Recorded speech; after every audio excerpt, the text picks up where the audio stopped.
fellow servant and of thy brethren that have the testimony of Yahushai. Worship the Most High, for the testimony of Yahushai is the spirit of prophecy. And I saw heaven open, and behold, a white horse. And he that sat upon him was called Faithful and True. And in right. This is the same white horse in Revelation, the 6th chapter. Go ahead. And in righteousness he doth judge and make war. His eyes were as a flame of fire, and on his head were many crowns. And he had a name written that no man knew but he himself. And he was clothed with the vesture dipped in blood. And his name is called the Word of the Most High. And the armies which were in heaven followed him upon white horses, clothed in fine linen, white and clean. And out of his mouth goeth a sharp sword, that with it he should smite the nations, and he shall rule them with a rod of iron, and he treadeth the winepress of the fierceness and wrath of the almighty power. And he hath on his vesture and on his thigh a name written, King of Kings and Lord of Lords. And I saw an angel standing in the sun, and he cried with a loud voice, saying to all the fowls that fly in the midst of heaven, Come and gather yourselves together unto the supper of the great power, that you may eat the flesh of kings, and the flesh of captains, and the flesh of mighty men, and the flesh of horses, and of them that sit on them, and the flesh of all men, both free and bond, both small and great. And I saw the beast and the kings of the earth and their armies gathered together to make war against him that sat on the horse and against his army. Hold on, read that again. These idiot. Well, they're not stupid. They're doing it. Somebody get the Apocrypha, 2nd Ezra, the 13th chapter, and start from the very top.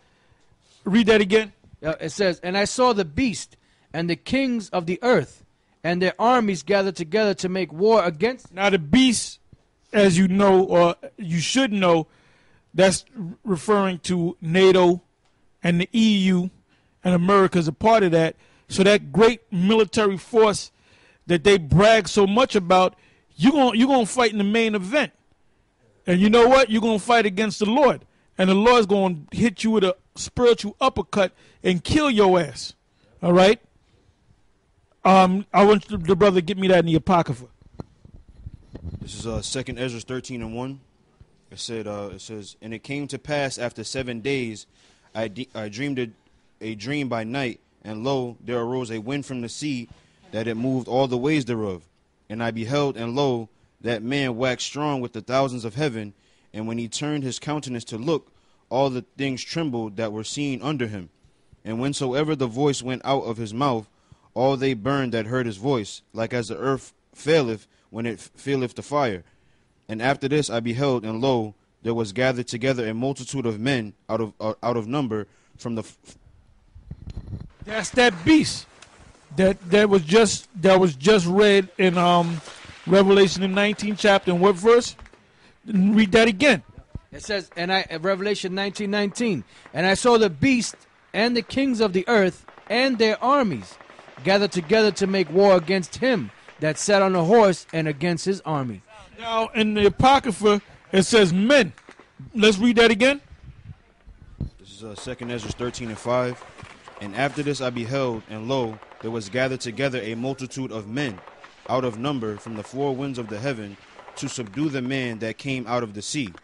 But I beheld, and lo, he had graved himself a great mountain and flew upon it. But I would have seen the region or place whereout the hill was graven, and I could not. And after this I beheld, and lo, all they which were gathered together to subdue him were sore afraid, and yet durst fight. And lo, as he saw the violence of the multitude that came, he neither lifted up his hand, nor held sword, nor any instrument of war, but only I saw that he sent out of his mouth as it had been a blast of fire, and out of his lips a flaming breath, and out of his tongue he cast out sparks and tempest.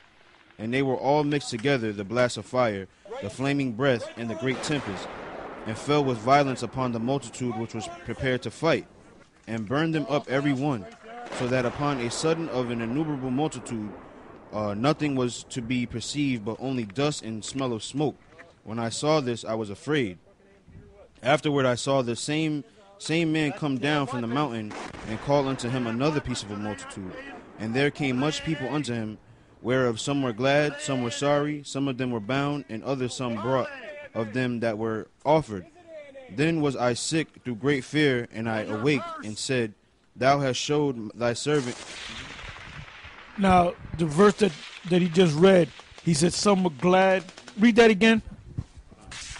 This is 2 Ezra 13 and 13. And there came much people unto him, whereof some were glad, some were sorry, some of them were bound, and others some brought of them that were offered. Some were glad, and some of them were bound. Another word for bound is enslaved. So they're going into slavery, all right? Go from there. You got something? All right, get that, and then immediately after you read that, go to, matter of fact, you can get that. Isaiah, what is that? Isaiah, I believe it's the 24th chapter and the 18th verse. Yeah, the 24th chapter and the 18th. I'm sorry, the 24th chapter and the 10th verse. All right, go ahead. This is Daniel 12 and 2. And many of them that sleep in the dust of the earth shall awake, some to everlasting life, and some to shame and everlasting contempt. Yeah, because they're going to go into slavery. Go ahead. Isaiah 24 and 10. The city of confusion is broken down. That's Babylon. That's Babylon the Great.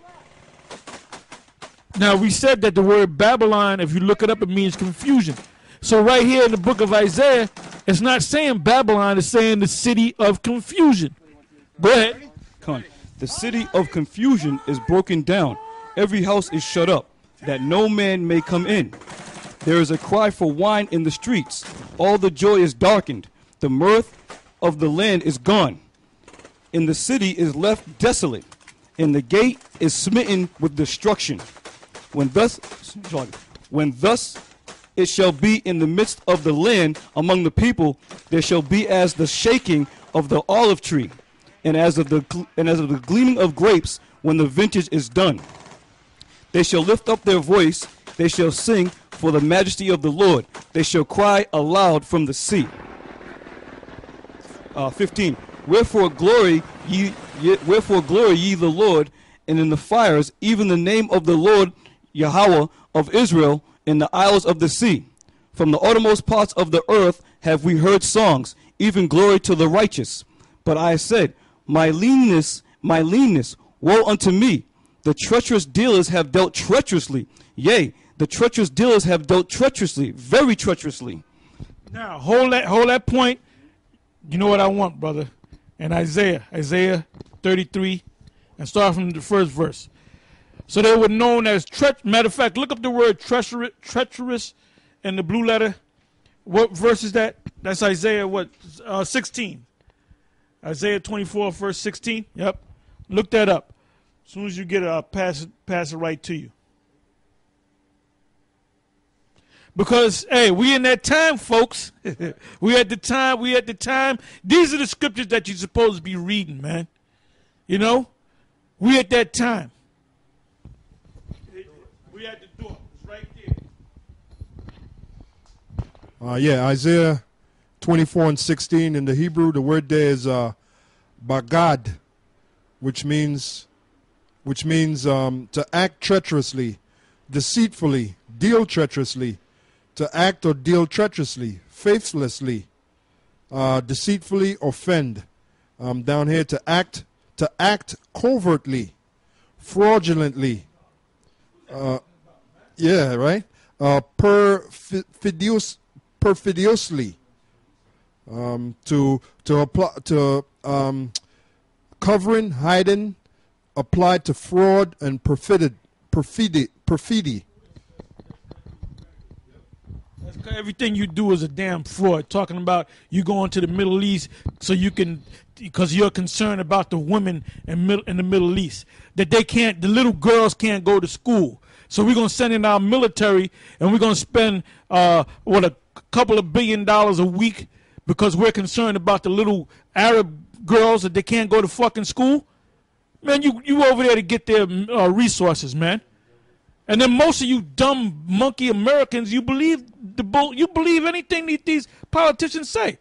All you gotta do is put a suit on, go on damn TV, you know. Oh, you know what I found out? Barack Obama, the reason why that idiot became president, because there's a term, and I want you to Google this term, It's called the cult of personality. Google that word. And when you read the definition of the cult of personality, you can look it up in Wikipedia or Merriam's dictionary or whatever. Basically, when you read it, you're going to think about Barack Obama. Okay? Because how did he come up into prominence? First of all, back in 2003, nobody knew about who the hell is Barack Obama. All of a sudden, within a few short years, this